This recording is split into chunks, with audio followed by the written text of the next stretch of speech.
Good evening, everyone. Welcome you all to our online class of science by St. Angel's Public School.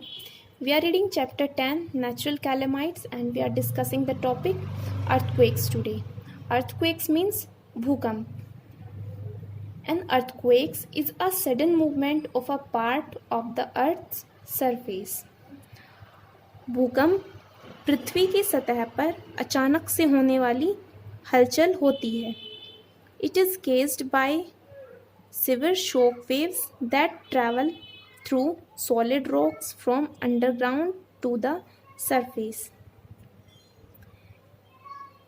ये severe shock waves के कारण होती है जो पृथ्वी के नीचे उपस्थित सॉलिड रॉक्स में हलचल होने के कारण होती है.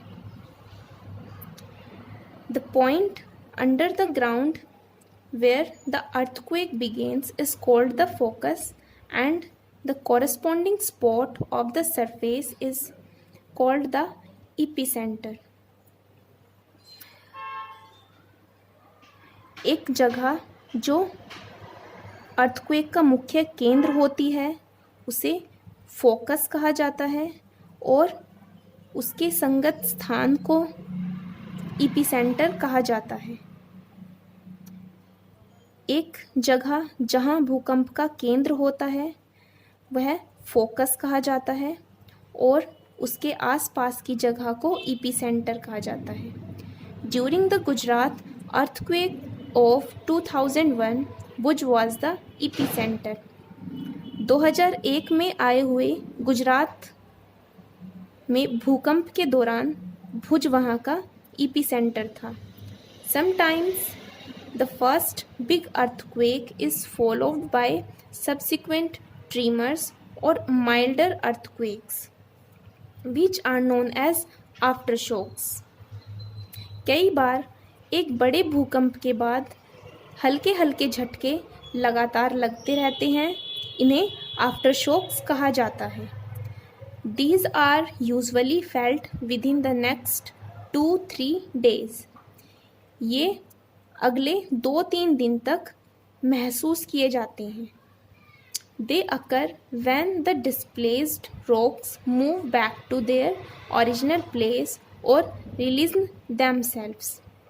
ऐसा इसीलिए होता है क्योंकि भूकंप आने के दौरान जो चट्टानें अपनी जगह से हिल जाती हैं वो अपने वास्तविक स्थान पर वापस आ जाती हैं, जिसके कारण हमें 2-3 दिन तक हल्के हल्के झटके लगते रहते हैं.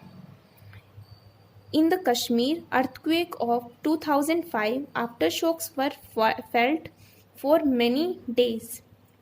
कश्मीर में आए 2005 में 5 के भूकंप में कई दिन तक झटके लगातार महसूस किए गए थे. Earthquake can also happen under the sea. भूकंप समुद्र के अंदर भी आ सकते हैं. Measurement of an earthquake.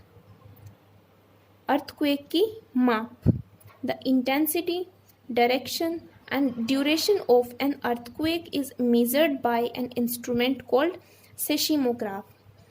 भूकंप की तीव्रता, दिशा और अवधि मापने के लिए एक यंत्र प्रयोग किया जाता है जिसको सेस्मोग्राफ कहा जाता है. This is seismograph.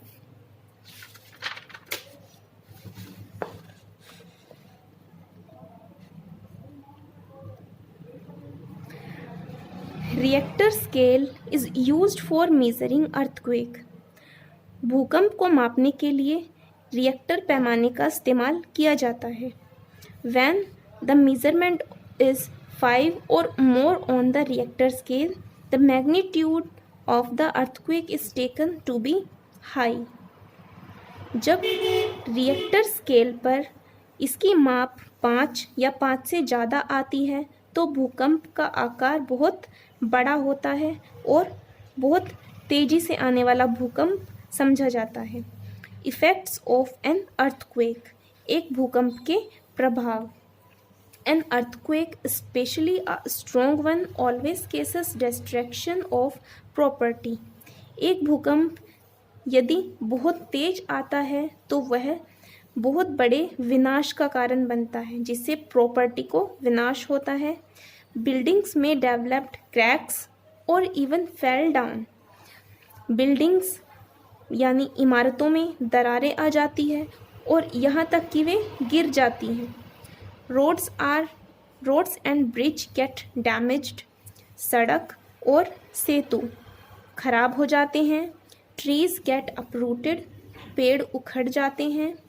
Many lose their lives to by getting trapped under heavy slabs that have fallen. और बहुत सारे जीवन तबाह हो जाते हैं जब वे सब इस मलबे के अंदर दब जाते हैं जो इस भूकंप के द्वारा गिरा दिया जाता है. An earthquake, especially an undersea one, can cause other disasters like tidal waves. एक earthquake यदि समुद्र के अंदर आ जाता है तो वह दूसरे प्रकार के तबाही का कारण बनता है, जैसे कि टाइडल वेव्स, जैसे कि सुनामी तरंगे. It can case landslide and fire. इससे लैंडस्लाइड भी हो सकती है और आग भी लग सकती है. So students, I hope you understood about earthquakes. Next time we will discuss about tidal waves. Till then you revise it. Thank you.